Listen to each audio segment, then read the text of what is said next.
Hello YouTube, and especially all you film camera lovers out there. Sorry if you're following my channel. This is a departure from outdoor knife reviews. I hope to do some more of those again as the weather cools off. But this is actually a review process that I've been conducting for about 8 months. And I finally have enough equipment, enough time using each of these cameras and systems overall to give you guys my findings on what I'm going to call the 3 titans of the medium format film family, if you will. Now, Hasselblad, Rolleiflex, they all make superb cameras, but they're typically 6x6. Some of the backs allow for 6.45 shooting. This is the big 3 of the 6x7 family. That's a 6x7 negative size. Now, the intention of this video is to just kind of show you, one, the size comparisons between the 3. Very hard to find photos, if you can find them at all, of the 3 side by side, and videos are pretty much impossible, at least in my research at the time of this filming. So I want to give you a broad look at how these are viewed. I have a close-up camera over here so you can see how the size relates to me, keeping in mind that I'm 6 foot, about 210 pounds. And then this camera angle right here may be the most beneficial to most viewers because it's going to really give you an idea of how they lay out size-wise, at least from the top down, which is the longest dimension of any of the cameras. So I hope you'll find this useful, or if nothing else, as usual, an opportunity to kill some time. So the big 3 in the 6x7 family are the RZ67 from Mamiya, the Pentax 6x7, and the Bronica GS-1. Now, each of these cameras had multiple iterations. The Mamiya started off with the RB67, then progressed to the RZ version 1, 2, and then on to the D version, which was digital compatible. The Pentax started off with the Pentax 6x7, which is similar to this one here. Then the Pentax 6x7 MLU, which this one happens to be, has the mirror lockup feature. Then the Pentax 6.7, which had a few ergonomic upgrades. And then this, the Pentax 6.7 II, which added a grip and a different viewfinder system and that sort of thing. The Bronica GS-1 is the kind of the dark horse here. It's the one that people typically know the least about. It's really hard to find any type of videos on them. Now, there are some on YouTube. There's some really good ones, especially the one I have linked below, that shows you kind of the organics of the system. The guy who did the review, I believe, was selling the camera, but he shows various lenses, the layout functionality, and the different type of backs. So the purpose of this, again, is to compare them for size, basic functionality, and how I see the pros and cons, both subjectively as a shooter, as well as technically from like a market standpoint, etc. So we'll go through that as we go. What it's not intended to be is a full user's manual. There's a lot of videos, especially on the Mamiya, secondly on the Pentax 6.7, and again, the video I linked below for the Bronica, because it's a little bit harder to find user videos on them. So I don't want to do complete user set. I will kind of break them down and show you kind of the things that are interesting about each of the systems, but it's not a tutorial on how to use each camera system specifically. So I want to start things off by comparing size and weights as you see them here. Now, these 2 systems are modular, and I'll talk about that in a second when I compare it to a few other cameras that are kind of popular as far as formats and styles. But what I want to do is, these are kind of how you might run into them, with the exception of the Mamiya. The Mamiya RZ is typically sold with a waist level finder. The Bronica is also sold with a waist level finder, but a lot of the ones that you find on on eBay, have the prism finders attached, and I don't have a waist level finder available for this one. So what I'm going to do is show you the links and the dimensions of each of these, and then we'll put them on a scale, and I'll weigh the Mamiya for you with and without the prism finder, and then I'll take the prism finder off of the Bronica so that you get an idea of how that system would weigh if you were to have a waist level finder, which is typically a little bit of plastic or metal, not a lot of substantial weight. So the first thing I'm going to do here is I'm going to grab a ruler, and this is where the top down is really going to help. Again, basic metal ruler, and kind of lay it through the middle here so you can get an idea of length. Now, this isn't going to be an exact science. You can always look this up online to find more exact, but as a give or take, if you count from the back of the prism eye level finder here to the front of the lens, the Mamiya measures right about 10 inches. The body itself is right about 9 inches, but the viewfinder, I can show you in this camera over here, extends out further from the back. It gives you a lot of room to work. We'll look at that in a minute. But from here to here is right at about 10 inches. Now, the Pentax is the shortest of the bunch significantly. It's going to be right at about 6 inches deep. And the Bronica GS-1 in the middle, it's going to run probably right around 8 inches deep. And so there is the top-down view, a quick measurement of length. Let's look at width now. The Bronica going to be the smallest one here. I'm trying to eyeball from the edge of the winder knob, the advanced knob, to the edge of the camera. This is the dark slide plane, so the widest width is going to be right at about 5 inches. On the Pentax, it's going to be right at about 7 inches. And the Mamiya, trying to measure from the focusing knobs, is going to be right at about maybe just under 6 inches, about 5.5 inches. So that's your top-down view, look at the lengths and widths. Now from the front on, again a little bit distant, but I'll give you an idea. Starting for the height, the max height of the Mamiya is going to be about 7 3/4 of an inch from the table to the top of the control knobs on the AE2 finder. The Pentax is going to be the shortest of the group at about 6 1/4 to the top of the prism here. And the Bronica is going to be about 6 and a little under 6.5, so almost the same height as a Pentax, a little bit taller over here. So just to give you a size comparison here, if we take the prism finder off of the Mamiya, it drops significantly in height. And if we attach the waist level finder, you can see how the size changes greatly. It becomes the shortest of the bunch. Of course, if you flip it open, it does become taller. So the look at the Bronica with it removed again, I don't have the waist level finder for this one, but that does give you an idea of how the sizes would compare. So fairly large cameras, and I do want to weigh them, and I'll go ahead and do it with the waist level finders in play. Again, I don't actually have the waist level finder for the Bronica, but we'll just kind of take a guesstimate here. Let that zero out. All right, the Mamiya.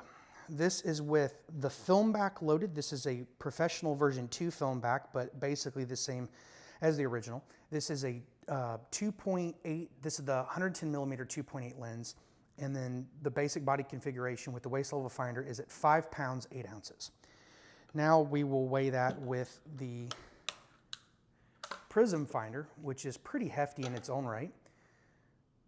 The prism finder is basically exactly 2 pounds. So that really adds quite a bit of not only size to the camera, but weight as well. So fully configured in all its regalia without the longer lenses is 7 pounds, 2.6 ounces. So quite a hefty camera there. Go ahead and look at the Pentax. This is with the metered prism finder in a 105 2.8 lens. This is 5 pounds, 4.3 ounces. And if you remove the finder on this and were to go with like a waist level configuration, that drops the price down, the weight down to 4 pounds, about 2 ounces. So there's the Pentax, and let's take a look at the Bronica. So the Bronica, without the prism added, is just under 4 pounds, 3 pounds, 15.3 ounces. And if we add the prism finder, this is the metered finder, it's just under 5 pounds at 4 pounds, 15.3 ounces. So significantly lighter package, especially for a modular camera in the Bronica. So there's kind of a quick rundown of your sizes. These are not small cameras by any stretch of the imagination, but it does give you an idea of how they compare to one another, because a lot of times the Mamiya, which rightfully so for the most part, is considered the beast of medium format cameras. It is huge when it's fully configured, and there's no doubt about that. But when you compare it to other ones out there, it is bigger, but it's not like comparing like a football to a golf ball. They are in the same size family, and the ergonomics and stuff, in my opinion anyway, is what really sets each of the cameras apart. Now, when it comes to weight, if you're used to using a 35mm film camera or a really small point and shoot, a digital camera, or even a small interchangeable lens system like a Sony NEX camera, then these are gonna be huge by comparison. However, if you're used to using something a little bit more full-featured in your daily work, like if you're used to using a Nikon D4 like I use when I shoot sports, then these really don't come into a problem area for the weight category, let's put it that way. If you use the D4 with a 24-70 2.8 or especially a 70-200 2.8, you're easily in the same weight range as most of the cameras that are up here. And size-wise, they're gonna be in the same ballpark. The handling ergonomics are gonna be quite different, but I wouldn't count off trying medium format film if you've always wanted to try it or you wanna try something different than you've tried before, simply because you're worried about them being too big. So your experience with whatever cameras you're using right now are really what's going to lend you to one side or the other about which of these cameras maybe are gonna be in your neighborhood or if the size is really gonna throw you. So part of the reason I went back to using medium format cameras is because when I shot 35mm, I shot it for years and years and years. But the two things that I never did because I was self-taught is I never learned to develop my own film and I never shot a format bigger than 35mm. So that's what brought me into the neck of the woods. So let's go back and look at what I was shooting. And I got one down here somewhere. Sorry about that. 35mm. Now this is what a lot of us out there learned on way back in the day. Especially if you took a film class, you were using something probably similar to this Canon AE-1. This is a 35mm traditional, fully manual film camera. It does have some automation in regard, it has a needle in for gauging metering, but this is a very simplistic 35mm camera. And as you can see by comparison, especially from the top down, it is a very, very small camera by comparison. So if you're jumping from something like this to something like this, then size is gonna be a really big deal. And another camera that was really popular is a twin lens reflex camera. This is also medium format. This one shoots 6x6 standard. And basically how this one sets up different from most other cameras that most of us are familiar with is that there are two lenses that are on the same plane. When they focus with a bellows system, which means they move together. And what happens is you basically have full-time live view through the top right here, through the top lens. That's how you can pose and focus. And since these are an equal plane, when you focus the top lens, the bottom lens is also focused. And the bottom lens has the shutter built in and it pushes the light into the film itself, actually taking the picture. So you use one lens for viewing and the other lens for taking. And so by comparison, I'll close this up but kind of put it here in the middle. From the front on, you can see the height, but from the top down, there's really a big difference between these. And this is a simple Yashica D. The Mamiya series and the C were much larger because they had interchangeable lenses. Raleigh made several, but in your classic, compact, all-in-one, single lens, general setup for a TLR system, this is a good idea to compare sizes. So there you have it from the front on and the top down. Hopefully that gives you from the two angles kind of how the sizes compare. And we're gonna look at this one in conjunction with the Pentax more in just a second, but there's how it may compare to other cameras that you may be familiar with. Okay, now I'm gonna take a look at the cameras individually and talk about some of the features that they have and some things to kind of keep in mind if you're looking at them. So I have the AE-1 35mm camera next to the Pentax 6x7 6x7. Sorry if I'm saying that multiple ways, but the reason I've done that is because the Pentax, and rightfully so, has the reputation of being a 35mm film camera on steroids. The reason being is we'll see the layout is very, very similar. The film loading is identical. The functionality is pretty much the same. And so if you're someone who's very familiar with 35mm film cameras, then jumping up to the Pentax 6x7 is pretty much a no-brainer. It's very easy to do. It's a very simplistic process because everything that you're used to is basically in the same place. So let's take a look at it. First, the exception. The shutter dial is different on a lot of cameras. Olympus put them around the lenses in some. They're over here on some models. On the AE1, it happens to be on the right side underneath the film advance lever. It's on the left on the Pentax here. But other than that, you'll see some very similar features. Lens directly over the prism finder, dead center of the camera. Shutter control buttons over here to the right-hand side where you kind of think they should be. The film lever advance works in very much the same way. And the advance over here. When we flip them over on their back, the film loading is even very similar. Let me move these over here. On this camera, you're going to pull up on the pin, releasing the door here, and open. And as you'll see here above, the film loading is to the left. The pin would go down to hold the spool in place. The film's dragged across the shutter, and the uptake reel is built into the camera here.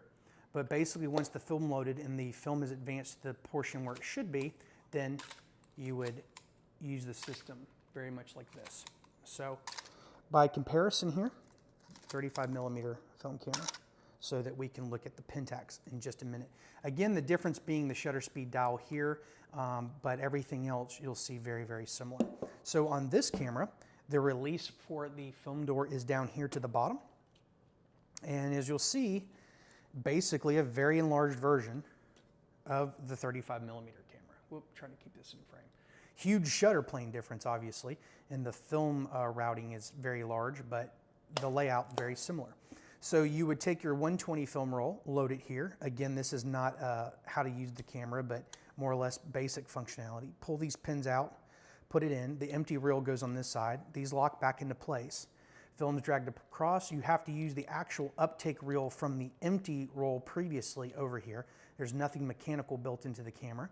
And then you would close the door back. The film pressure plate over here is slid left to right if you have 120 or 220 film, but considering that 220 has double the exposures of 120, but can cost upwards of 3 times as much, you're better off just going through the hassle of having to load 2 rolls of film versus 1 and saving money on the film itself. It is still available, especially in the Portra, but not very widely used.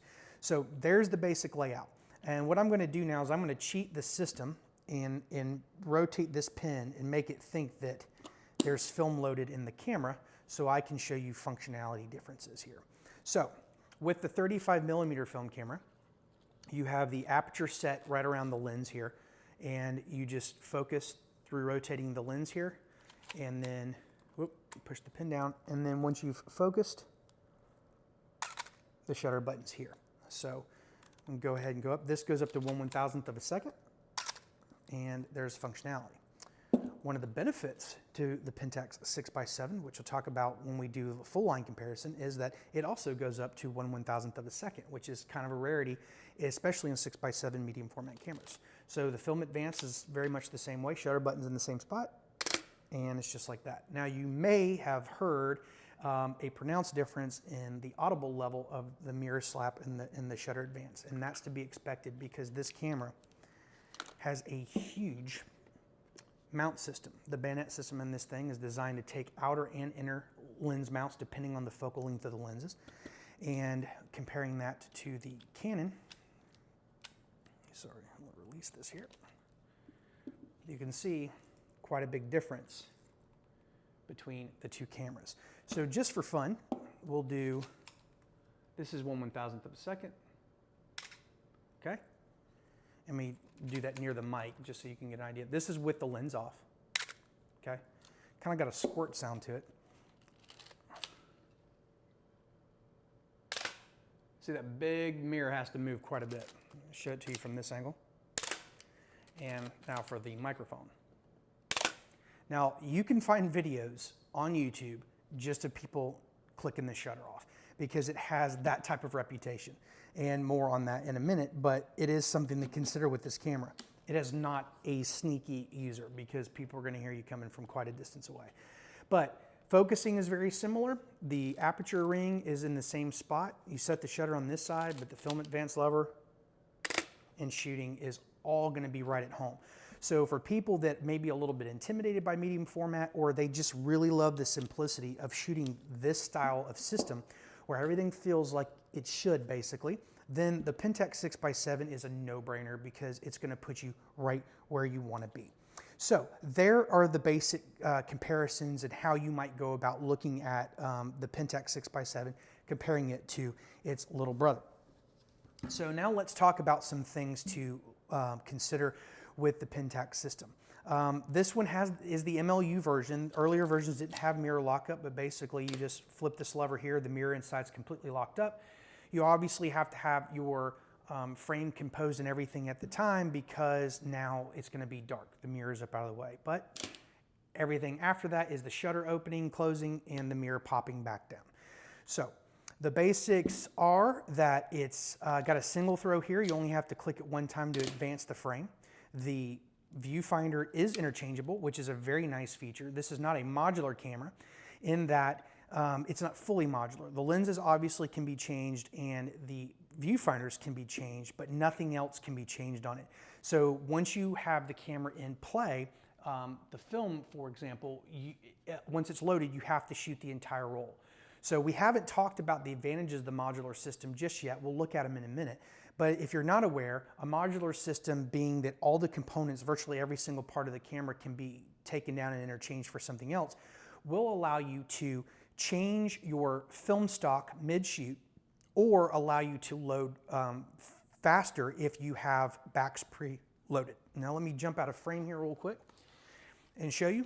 This is one of the backs I have for the Mamiya camera. And as you can see here, the film goes in this canister, and then there's like a little window for the dark slide that this metal gets removed, and that exposes the film inside the camera. But the advantages to this style of system are that you not only can load black and white in one back, color in another back, or let's just say you prefer the same film stock. You want 160 Portra, 400 Portra, and 800 Portra. You can put all three in different backs if your lighting were to change quickly, you were to move from inside and outside, so that you don't have to shoot your entire roll of film before changing your current setup. So that's something to certainly keep in mind, and that's a benefit to the modular system. Obviously, disadvantages of that are that you have to carry extra backs. That's an added expense, it's extra weight, and it's extra space in your bag. But the downside is you would have to finish whatever film stock or film type that you had in this camera before you go on to the next one. But if you're coming from 35mm film shooting, if that's your film experience, then this isn't going to be any different. It just doesn't give you any of the added bonuses of having an interchangeable back. The other thing to keep in mind is reloading is typically much quicker with a modular system because you have easier access to the film canisters versus being in these kind of tight areas here. This system does take me quite a bit longer to load than others because it's a little bit more cumbersome. The more you use the system, the better you get used to it, but it is something to keep in mind. The other thing to remember is that not only can you change the film like we were talking about, but reloading's quicker because you can load all of the same film in all of the backs. So if you finish kind of exposing a roll, you can pop that back off, pop another one in, and keep shooting. So just things to keep in mind, again, if you're not familiar with the medium format setup. So as you can see here, it's got quite a bit of glare, but this little that little dark point in the middle is the camera that I'm filming across the room with.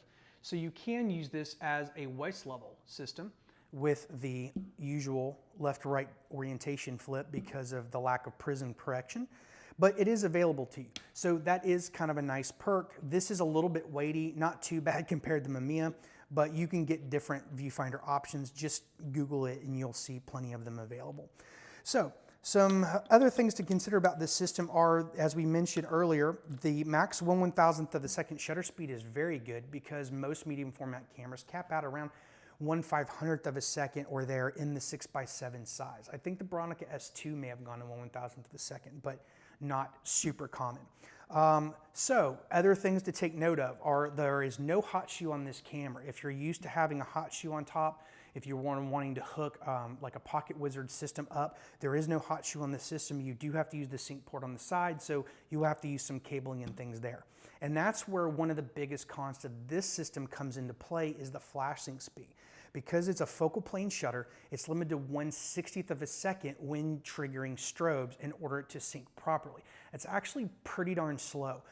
Most cameras in 35mm were at least 1/125th, upwards of 1/200th, or even 1/250th of a second. Now you can get leaf shutter lenses for various cameras which will allow you to use other shutter speed settings, but it's not universal, so something to keep in mind. The other thing is that shutter slap. Now, I mentioned before that the shutter in this thing is, the mirror specifically in this thing is very, very big, and it has a lot of momentum when it gets moved. You will see in forums people arguing that their photos have had some blur in them when shooting this handheld at lower shutter speeds. And that can come into play with a lot of systems because none of these had the modern advantages that we all love now, like image stabilization. However, in my experience, and I am a little bit bigger guy and I do shoot with heavy camera equipment day in and day out, everything above 1/120th of a second and all but or 1/125th of a second, all but the absolute worst light has presented no problem for me at all. I'm very able to use this handheld without too much of a blur factor. Anything lower than that with a camera this big, knowing that shutter slap, I'm gonna use a tripod. So if tripods are not a part of your shooting style, maybe something to reconsider.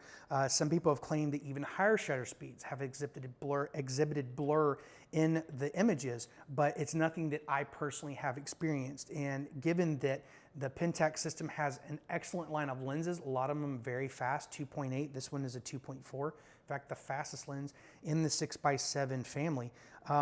You have the ability to use aperture to your advantage if you need to handhold compensate for shutter drag and that sort of thing. So anyway, something to keep in mind. We'll look at a few more of the pros and cons at the end, but that's a good rundown as it is for how to look at and expect usability in the Pentax 6x7. All right, guys, got the Bronica GS-1 now. And as I mentioned earlier, probably the least familiar for most users out there, but certainly not a system to overlook because it is very good in its own right. We'll look at a couple of these accessories for it in a minute, but this is a fully modular system. And as I mentioned before, that means everything's pretty much interchangeable. So what I'm gonna do now is make sure that the mirror and everything's cocked so that we can remove the lens. This lever here removes the, wrong button, viewfinder. And then you have the button here that releases the back. And you're left with the basic body, just like this. Hopefully this is all focusing here at the top. There we go. So very, very simplistic system and light as far as the body only goes. The weight certainly comes into play with these other three parts here.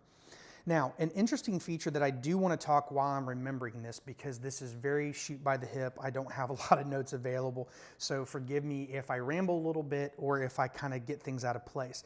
But one of the things I wanted to mention about this system, and we'll talk about it in the full pros and cons at the end, is that this focusing screen is user changeable. You flip these two little latches back that are right here, and this will simply dump out into the hand. So you can replace the focusing screen type, or if this one were to become damaged, as easily as 2 flicks of a switch. So very, very nice feature. Here on the camera, see if it'll focus here, is the shutter speed dial, right here, and the film advance lever. These are the release buttons. It's in mirror lockup mode now, so I can take pictures with no film actually loaded. And then, ooh, I didn't mean to touch the focusing screen. And then right here, you have the on and off button. And down here is the trigger port for the shutter release for like time lapse or mirror lockup, that sort of thing. It is proprietary, so one of the kind of disadvantages of this system is you do have to get a proprietary electromagnetic one, or if you're fairly capable working with a Radio Shack, you can make one yourself. But there you have it. So I'm going to go ahead and pop these contact points off the bottom so that I can hook the bracket up in just a moment. That's all I'm doing there. And I'm going to go ahead and reassemble this. The back on this one, I'll show you how this loads real quick. Again, this is not a tutorial, but push these pins in together right here, pull this up, the insert removes, and then you can use these little doors right here at the top to help get your film spool in and out. The one thing about the Bronica is it's kind of backwards. Most of the time the empty film roll is to the right and the full one is to the left. Even if you have to roll it around the face like you do on this one, it is backwards, but there's an orange arrow here as a reminder, so not really a big deal. But you load the film up and around, help uptake over here, line it up like I mentioned, drop the cassette back into the back here. Make sure I get this lined up. There we go. And close the doors like that. Now versus the Pentax, you can see all that ability to maneuver and get the spools in really makes this easy. Set the film speed here, you have the slot for your film type here, and then you have your EV setting change there. And then the dark slide, which is not removable while the back is off the camera, protects the film from being exposed, obviously. And then you have these two clips that kind of go up and in like this, back into place. And we'll go ahead and put the lens on now. The lens fully rotates. Talk about that with the Mamiya in a minute. And then while we have it up here, really, again, hard to show you, but this is the waist level ability. Let me try to get it in view there. That little thing is the camera I'm using on the other side of the room. So very easy to do, especially if you have the screen protector that kind of knocks out some of the ambient light. And then this slides on and forward, and you're ready to go. So basic functionality of this camera is fairly simple. Again, I have the mirror lockup engaged so I can use this, but what you want to do is turn the camera on. This is the only of the three cameras that actually has an on switch, so you have to remember to do that. Shutter speed dials over here. I can now remove the dark slide and focus the camera as it were, just the box style setup. I'll show you the advantages in a minute. Take the picture, wind the frame. If I wanted to shoot portrait, again without a grip, this is a very boxy camera.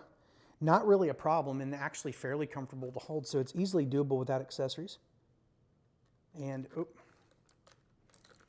make sure I have everything in play there. There we go, and there we go. So that's the basic functionality of this style camera. Now what I'm going to do is I'm going to install the grip. All I need to do is line the crank up and the spokes. There's two pins that keep it from rotating, which is very nice.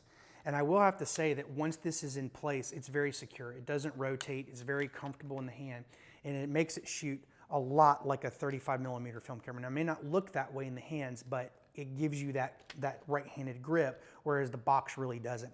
So I'm going to take this, I'm going to rotate this forward here. Forgot to take the,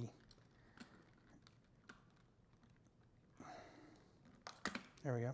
Forgot to take the advanced knob off the side so that I can use the grip without any type of problems. So there's the setup from the top down. Let me drop this down a little bit so you can see it. There you go, front to back is the same. Take the spool off of the forward advanced crank here, add this to the bottom, and now you have a shutter, grip here, and the advanced lever here. So go ahead and pull the trigger there. Now, this is a live hot shoe. The camera itself doesn't have a hot shoe. You have a flash sync port here in the front, but the camera itself doesn't have a hot shoe built in. This does add the hot shoe functionality. Now, I haven't done an actual portrait session where I've actually hooked this up to lights, but in testing, I can slide my Pocket Wizard transmitter on here, and when I pull the shutter button, it does fire the strobe, so it is a live shoe, which is very, very handy to have. The only thing about this particular grip, I don't know the model number on it, but it is a double throw advance. It's actually kind of 1.5. So when I showed you with the Pentax, you just flip the lever one time. This one you have to go all the way around and then another like 3/4, and then you're ready to go. But it makes functionality very, very good. The viewfinder is nice and bright on this. The metering is actually pretty darn accurate in all but the craziest lighting, which I think is kind of a universal statement. But as you can see, if you're using this following 35mm film experience and you want to use it handheld, it's very good at running and gunning. If you like to be mobile and you want to shoot like you would normally shoot an SLR-style camera, this is really good functionality for a camera that's typically known as a beast. This actually handles very, very well. I have taken many photos with this camera, again, just not any with the strobe. So this does have a leaf shutter. All the lenses come with a shutter built in, and so one of the huge advantages to the Bronica system is all the lenses being leaf shutter, it does allow you to flash sync at any speed up to 1/500th of a second. So there is a breakdown of the system. Now, being fully modular, one of the things I didn't discuss this before is not only can you preload the film, so even if you use all the same film, you can have plenty of it preloaded. You can change film speeds or film stocks mid-shoot by just switching your backs out. But In the days before digital, you could actually kind of get an instant proof using a Polaroid back. And the Pentax, you kind of have to outfit the camera specifically with a Polaroid back in order to use it. The modular systems give you this ability straight up. You just take the back off, pop a new one on, and you can proof your images right away. The downsides of this are you can really only get, unless you go to some exclusive third-party sites, I think are making some instant type of film that is available in different looks and different speeds. Your readily available, not too expensive film is going to be made by Fuji, and its colors in ISO 100, and I think they do a ISO 3000 or something, black and white sample. So if you're, for example, shooting color portrait and you want to shoot the 400 stock and you want to test it, you can test it using Polaroid back. It is an added expense and added film and added space, and you can't crush the canister that the film comes in. But the other thing to keep in mind is you're going to be testing it at 100 and then correcting your exposure back to 400 if that's the film stock you're using. If you're using 160, you're a lot closer in the color, but you have 2 stops of variation between the preview and what you'd be actually shooting on if you're shooting Portrait 400. So overall, it's an outstanding camera, and the ergonomics, I'll give you a spoiler alert, of all 3 cameras, this, in my opinion, with the grip, has the best ergonomics of any of the 3 cameras. It's very, very good. So there's a quick look at the Bronica system. Most of the things that I like about it, again, ergonomics are very, very good. And now we're going to move on and have a look at the Mamiya. Okay guys, I'm going to take a look at the Mamiya now, arguably the most popular of the 3 and the one that by far has the most tutorials available here on YouTube. So I'm going to do a basic rundown real quick just to show you the components and show you some of the accessories. One of the accessories I do have for the viewfinder is this magnifier with adjustable diopter here. And basically it's held in place magnetically, makes it look kind of funky, almost like a musical instrument, but it's helpful because what it does is it gives you isolated magnified view of the dead center of the frame. So you can really make sure that critical focus is locked on. However, it doesn't help you if you're wanting to focus to, an upper third or, using the rule of thirds or getting in a lower quadrant or whatever. It only focuses dead center, and trying to use your eye off to the side, like the view up in there in another part of the frame, doesn't work very well. So keep that in mind. They do have a similar accessory for the Pentax system, and they're usually kind of pricey. They're usually in the right around $100, maybe you can get them for 50, or obviously you can find good deals here and there when people don't bid on them, but they run usually in the $100, $150 range. It is very, very helpful for checking critical focus, like I said, but it is isolated to the center of the frame, so certainly something to keep in mind if you're considering that. So the the Mamiya RZ system, it is a beast, but for good reason. The reason that this camera is so much bigger and broader than most systems is namely because of its most standout feature, and that is the rotating back. The fact that you can change the orientation of your photo from a vertical or portrait to a landscape or horizontal orientation by simply rotating the back is a phenomenal advantage, because it prevents you from having to rotate the camera this way like I did the Bronica earlier and shooting this way. It wouldn't be impossible, and this is really odd, I've never done that before because of the angle, but anyway, it prevents you from having to worry about this. And it's not only helpful handheld, but on a tripod as well, because if you're on a tripod and you're using like a ball head or something like that, it would actually not only rotate, but drop the level of the camera itself up if you're using a simple ball head. And this allows you to keep the camera basically exactly where it is, rotate the orientation, and then just recompose ever so slightly as you need to. Huge time saver, big advantage, makes life much, much better.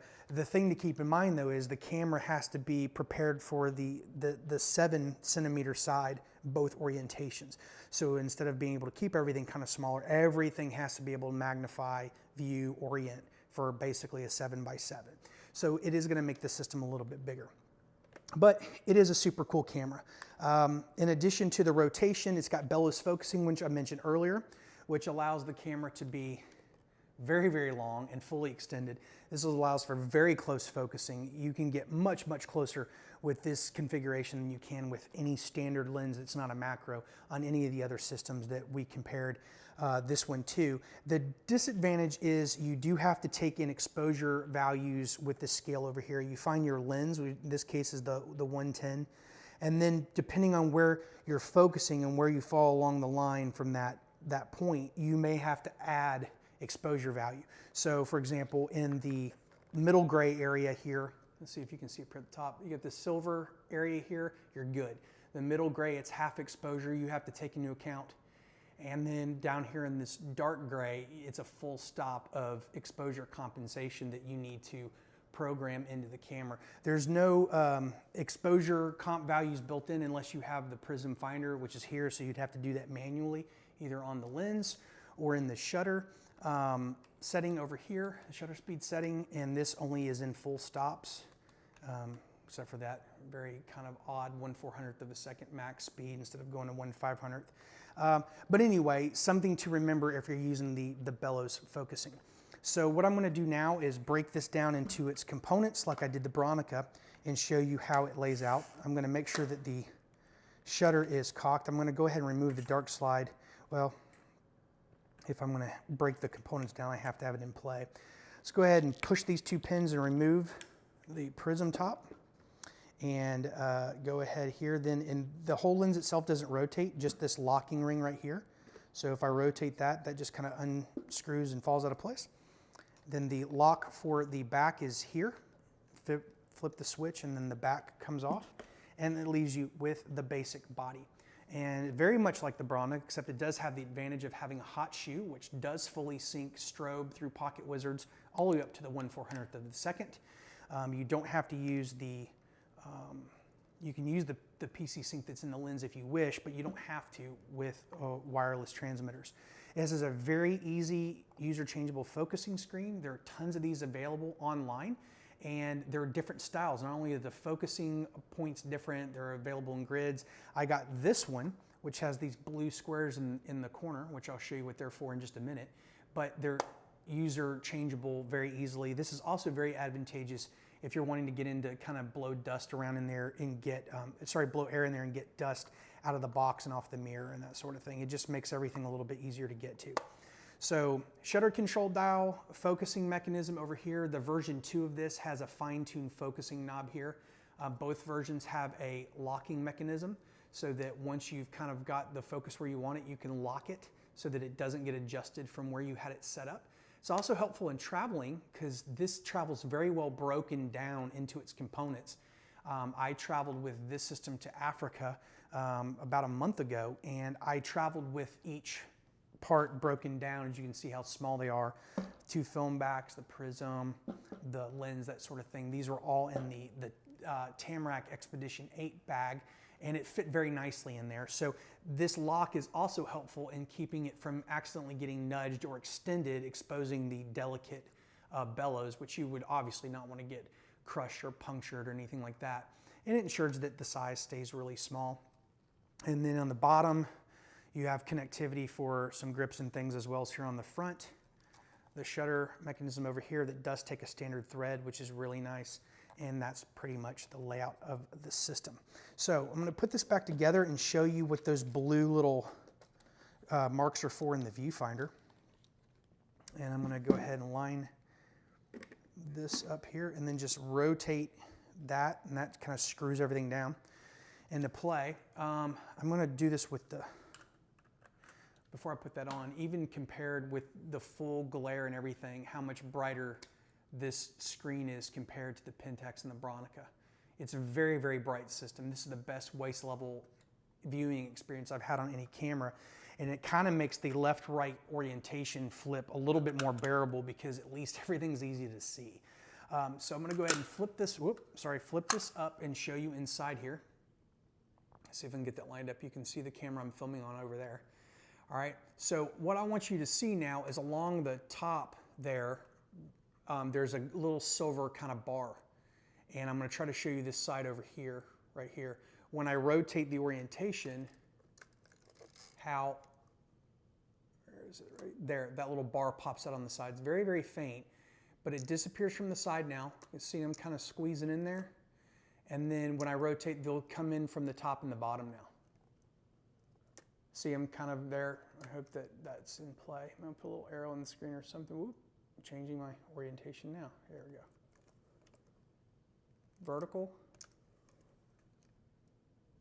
horizontal, and from the bottom. And all those blue things do is line up the corners, so when the bars are this way or this way, they're continuous. If not, you have little square patches that are translucent and missing, and it's kind of very nicely thought of by Mamiya. They actually have this available, and it is super functional and handy, and I like it, so I picked one up for the system. The magnifier here pops up. It's very helpful in critical focus.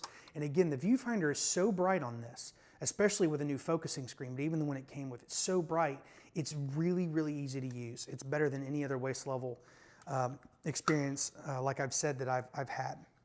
So there's the rundown of the system.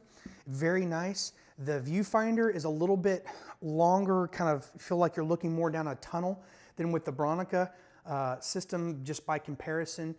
Not quite as bright as the waist level, but still very, very good. These are expensive though, and they're weighty. This is 2 pounds, and they're gonna run usually around $200 to $300 used on eBay. KEH also has them available, so check that site out as well. But it does add size, weight, and expense to your kit. But if you prefer seeing a completely darkened viewfinder and you prefer the left-right compensation with the prism finder, then it's a very good one to have. So there is a quick look at the Mamiya system, and it's awesome. I'll list the pros and cons of this, other than the ones I've mentioned with the left-right orientation, when I do the 3 comparison in the final look at the 3. I did want to say one thing that is very, very helpful actually, is with the dark slide, it's ambidextrous. So there's no upside down way of doing it. As long as the tab side's out, then it'll fit in the camera, which is nice. Some of them require them to be a specific way, and if you're working in low light or trying to do quickly, it's one less thing to have to worry about. So kind of a small, finicky little thing, but kind of cool nonetheless. So there you have it, the quick look at the RZ system and kind of how it breaks down and works. And when we get back, we'll take a look at how the 3 compare pro and con wise. All right, guys, final look at the 3 side by side, and going to go through some final pros and cons, or some things to think about with each of the systems, and we'll start from your right to left. The Pentax system is going to be, like I said, the most familiar for people transitioning from 35mm into medium format. Everything is where it should be. The layout, the film loading, everything is very familiar, and that makes it less intimidating for people that are shooting medium format for the first time. You also don't have to worry about a dark slide coming in and out and getting lost, that sort of thing. You have modular viewfinders available, as we've discussed earlier. You can get a variation of different kinds, so check online for that. But something I did want to discuss that's maybe a con to this type of system in the Pentax is the focusing screen. Should your focusing screen get damaged or need to be replaced for whatever reason, or you want to change the focusing type, maybe you want to split prism or whatever, the availability and changeability is something that you really want to keep in mind. First of all, the usability, the ability to change. This was designed to be changed by Pentax Service Center, not the end user. These 2 pins up here at the front, which hold the viewfinder prism in place, are also screws that would need to be removed in order to get this plate up and get to the focusing screen. And you're going to need a very specific snake eye screwdriver, or better yet, a spanner wrench to do that. And basically what a spanner wrench is you can find them online, but it's 2 metal components that slide along a rail system that allow varying widths to be accessed. And you can use them for top accesses on a lot of cameras as well, but you'd want that to get to the Pentax focusing screen. And putting the screws back in can kind of be a pain as well. I've tried it on different cameras. So something to consider. The other thing is focusing screens are not only hard to change, but they're hard to find. You can get a bright focusing screen available for this system, but it's gonna run you probably about $400 new, and that's about as much as a lot of people are gonna pay for the camera body and prism itself. So there's that to keep in mind. When you buy used, a lot of times there's only 2 of the 3 components. There's a plastic screen, a focusing screen, and a glass screen, 3 components that stack. It's a triple stack system. They're all stacked together that sit inside there. That comprises the focusing screen portion itself. A lot of times, check the fine print. On eBay, you can find them available for usually a reasonable amount, but it may not include, for example, the glass component. And so should your glass component be good and functional with whatever screen type you want to get, then you will probably be okay in that regard. But keep in mind the different styles of focusing screens are not readily available, and they are, again, a pain to change. So something to keep in mind there. 1/1000th of a second top shutter speed is awesome. It's the highest 6x7 system. The downside is a flash sync. Again, at 1/60th of a second. It's easily the slowest available of all 3 systems, and I think the slowest in medium format. So if you do a lot of ambient balancing with flash, you do a lot of studio work, especially if you want to kill the ambient with strobe, this is not going to be the system for you. 1/60th of a second is just way too slow for that, and it's going to necessitate you using filters in order to use a shallow depth of field in your aperture in conjunction with flash versus the leaf systems, which allow you to kind of knock the shutter speed way up if you so choose. So something else to keep in mind. Not a modular back, so you don't have to worry about the dark slide or anything like that, but at the same time you have to shoot the entire roll that you have exposed, loaded. You have to expose the entire roll before moving on, so something to keep in mind. And loading it is a little bit time consuming and a little bit finicky, at least in my experience, but I think a lot of people would agree with that. On the upside, the lens selection for the Pentax system is awesome. Not only are there a lot of incremental focal lengths available from fisheye up to super telephoto, but the fastest lenses available in 6x7 are on the Pentax system. The 2.4 here is the fastest lens available in 6x7, and you can get several that are 2.8, and a lot of those portrait lengths, the 150, the 165, somewhere in there, the 2.8 options are available. So not only that, but each lens usually has 2 to 3 iterations, which means that you can get older versions to newer versions, which kind of vary in materials and coating, but they also can provide the different focal lengths in the price range that may suit your budget. The one thing to keep in mind, especially with the older SMC lenses, is that they do have a tendency to get yellowing in the internal elements, especially if they're not used regularly. You can typically get rid of that by using UV light, the sun, or UV lamps, so check that online. But something to keep in mind when you're looking at lenses, that will affect the cost of the lens, even if it is a little bit older. So overall, not a very expensive system, well built, familiar, great lens selection, nice shutter speed. If you're using flash though, again, I would probably shy away from this. If you want to change backs or do so rapidly with film, I would shy away from this.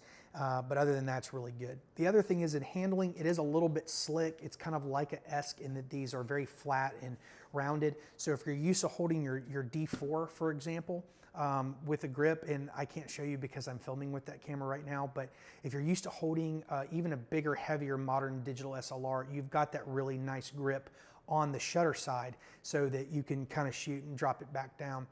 You won't have that here. If you use a neck strap or you use the Pentax straps, locks that come with it, then you're probably not going to be worried about that. They do have a wooden grip, but it's left-hand sided, so something to keep in mind. You can hold it by it, but again, it's not functionally preferred, which would be over here. The other thing is this has no hot shoe. So even though you are limited on the flash sync, should you want to use it or add an accessory like a GoPro or something to film your photo shoots, there's no hot shoe built into the Pentax system. So those are some things to keep in mind, both pros and cons. The Bronica. Bronica is unfortunately just an underrated system. Not a lot of videos out there, not a lot of tutorials, not a lot of reviews in general. It had a very short shelf life, only one body iteration. They never had the opportunity to kind of upgrade or tweak it. I would love to have seen what the Bronica GS-1 system would have been like if it had 2 or 3 lifetimes of progression like the other systems had, because what it offers in the only body available is very, very good, and unfortunately just very underrated, like I said. All leaf shutter lenses, a very decent spectrum from wide angle to telephoto. Not as many intermittent components focal length wise, but they're there. Lenses aren't as fast, but they're still very, very capable. If you're able to use especially the 4 to 4.5 max aperture range, then you're gonna be right at home. The 150 f4 is a great lens. It's ideal for portraits if you like the 85-ish type of focal length in a traditional 35mm, and it's very, very good. Leaf shutters in all the lenses is big time advantage if you use a lot of flashlight. Let's say studio or strobe light, not flashlight. Sorry if that sounded weird. You don't get the 1/1000th of a second that you get here, but for me, that's an easy trade-off for the leaf shutter. Fully modular, get different ratio back, 6x6, 6.45, you name it, in addition to the 6x7, so you kind of get multiple cameras in one. But the thing to remember is you have to know what the view crop is going to be in your viewfinder to use those other backs, and they're not very available for this system. You might be able to make your own, look for maybe a diagram online, but very hard to find for the Bronica. In addition to that, as easy as the focusing screen is to change, they're not any easier to find than the Pentax, actually harder to find. It is just the focusing screen. It's not a stack system, but very hard to find by themselves. KEH has had one here and there, but it's usually in the bargain kind of scaling, so it's not going to be the nice newer end of it. But if you had to have one, I guess hopefully that you could find one there. You'd almost be better off buying another body that has a focusing screen in it that's not damaged than trying to find one of your own. That's how hard they are to find. Great viewfinder, great handling with the grip.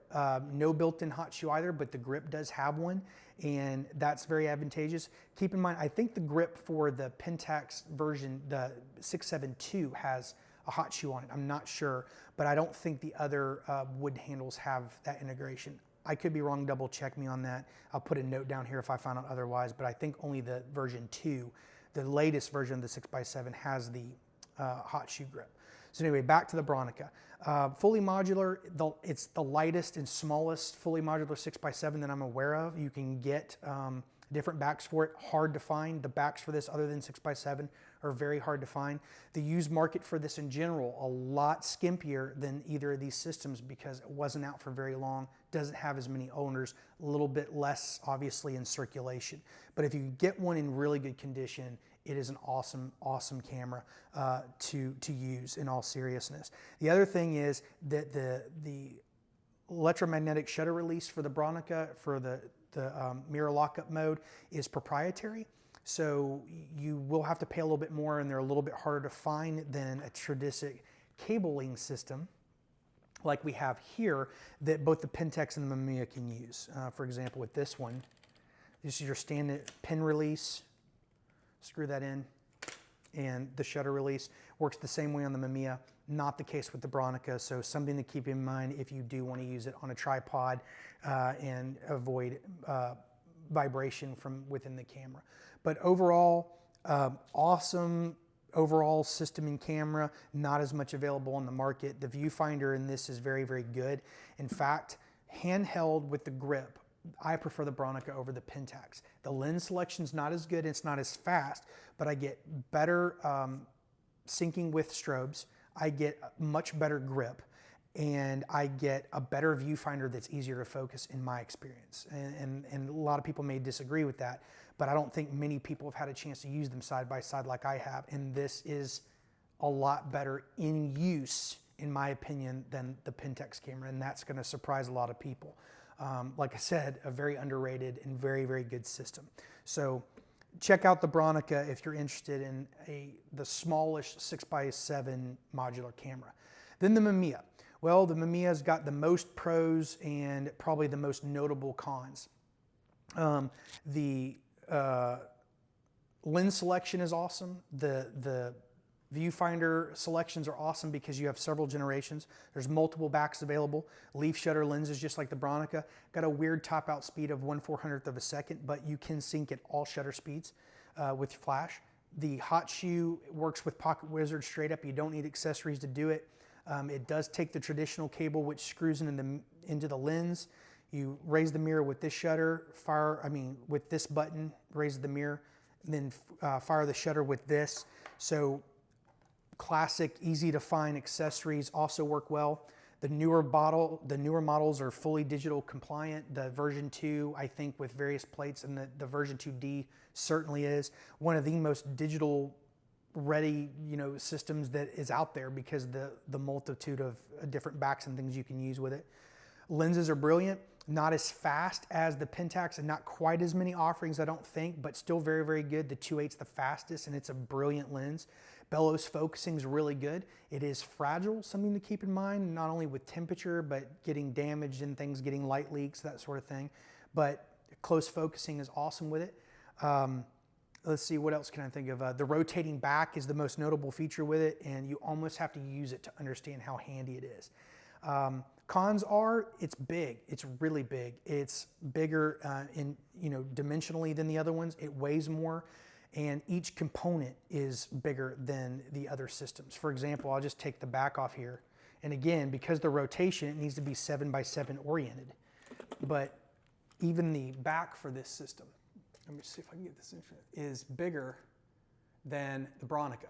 The same negative size, but the back overall is just bigger. It takes up more space. It's not really much heavier, but when you're packing it, traveling with it, that sort of thing, everything is noticeably bigger. So there's that. The viewfinders and stuff are expensive by comparison to the other two systems. The metering viewfinders run about $300 or nowhere near that expensive with these two, unless it's got the rotating finder and stuff, because they're a little bit more rare. But the metered prisms with the Mamiya are notably more expensive than other systems out there. But other than that, it's not as nimble in the hand. If you're using it more of a freestyle, not using it on the tripod, it's not as good as the Bronica. But lots and lots and lots available for it. It's still available to get things for it today, and the market is huge because there's so much available. The focusing screens are still widely available, even brand new, and you can change them in 2 seconds. So a lot of things going for the Mamiya.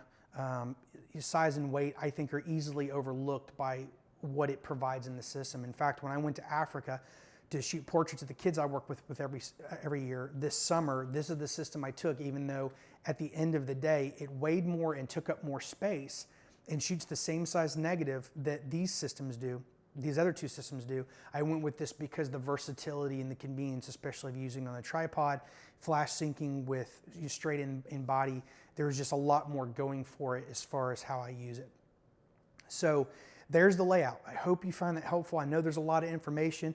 I would be willing to say that if you just watch the first couple of minutes with the aerial comparisons between the two and the weights and stuff, you probably got a lot of information that you couldn't find otherwise. At least I hope that is what happened. Sorry for the ums and uhs. Sorry for the rambling. I don't script any of this. I'm super busy here at the university, and if I have an afternoon where I can throw something together, I try to. So it's not going to be as well put together as something for sites where people do reviews like as their full-time thing.